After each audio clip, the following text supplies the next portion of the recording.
I'm going to throw up a picture taken with a $425 Sony APS-C lens and also another picture taken with this new lens that happens to be around $150 on sale. And here it is. And in case you can't tell, the cheaper lens is absolutely destroying the Sony lens. The Sony has purple fringing called chromatic aberration everywhere. It's not as sharp, and take a look at the corners. That is the status of today's lens market. These new lenses coming out from some of these manufacturers are absolutely astonishing compared to what we considered good, quote unquote, just a few years ago. That was the Sony 35mm f1.8, which was one of my first and favorite APS-C lenses of all time, but it got optically annihilated by this, a brand new 35mm f1.7 APS-C lens from Viltrox.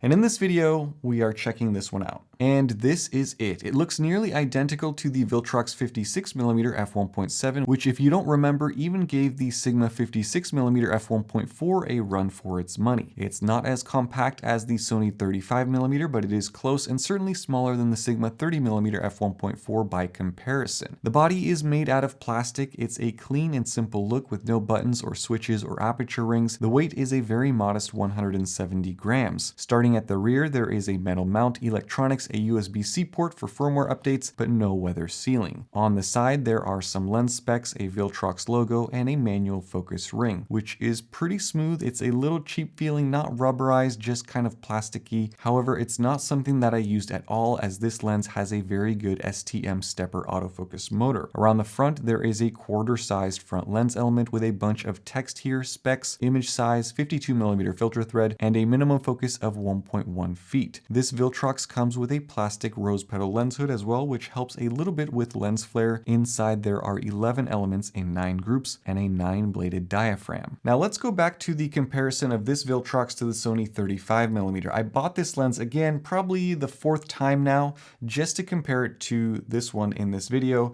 And while I expected the results to be close, they really weren't. Here is the YouTube favorite brick wall. In the center of the frame, the Viltrox on the left is sharper, in the corners significantly sharper, albeit darker, and it doesn't matter which corner I go to, the Viltrox is quite a bit sharper, again, at the expense of some vignetting, which is evident here. The corners are darker, and there is no real barrel or pincushion distortion to complain about. Another wall here, and it's sharper in the center, in the corners. Just take a look for yourself. I hope that this screen recording is capturing the massive difference. Sharpness and fringing performance is much stronger on the Viltrox. In terms of bokeh, the Viltrox gives you just as smooth out of focus areas with less loca or longitudinal chromatic aberration. You can see the Sony's bokeh has a bit of green fringing on the edges. In terms of f1.7 versus f1.8, I don't see any difference. And this was the shot that sold me on the Viltrox. Chromatic aberration is tough to deal with for any lens, especially a fast lens. Here you can see that the Viltrox does still have some purple fringing and green in the background, but compared to the Sony, it looks like absolutely nothing. The Sony 35mm here is showing the age of its elements and the advancement of lens technology really since its release 13 years ago. One positive for the Sony is that it has a slightly closer minimum focus, but as you can see here, it's not quite as sharp for up-close work. In every single comparison shot, the Viltrox walked all over the Sony in terms of sharpness across the frame. In terms of chromatic aberration control, this wasn't even close. The colors are just as punchy. It's a remarkably better lens compared to what is considered a very good lens. Here's a few more examples of what this Viltrox can do. All of these are straight out of my A6700.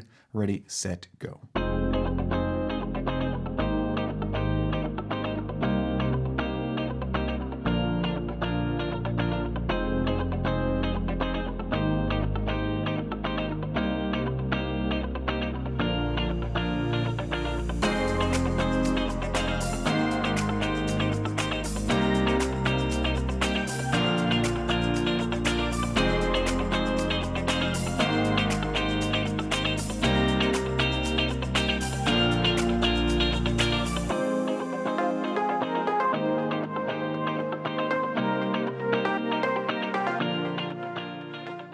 So sharpness is excellent, colors are vibrant, contrast levels are solid, the bokeh is smooth. The only real negatives, the vignetting wide open at f1.7 and a little bit of chromatic aberration, which I have to say is well controlled, but it is still there. The autofocus performance of this lens is as good as any Sigma or Tamron out there. I didn't have any issues locking onto a subject or tracking subjects. The focus motor does make a slight sound, not overly loud, but it can get picked up with the on-camera microphone.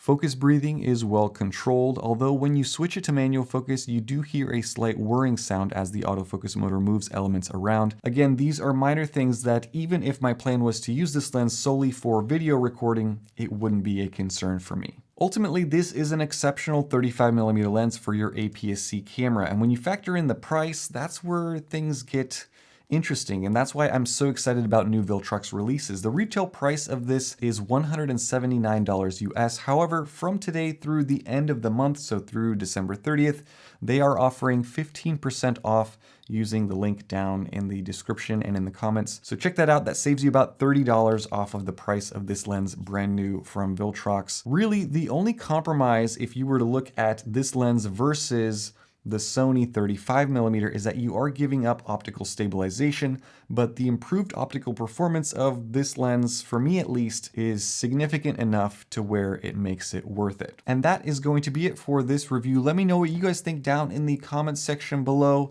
Are you guys excited about this 35mm lens? Are you still shooting on the Sigma 30mm f1.4? Do you have the Sony 35 f1.8? Would you upgrade? Curious what your thoughts are down below. Stay tuned for more. Thank you so much for watching and have a nice day. Bye-bye.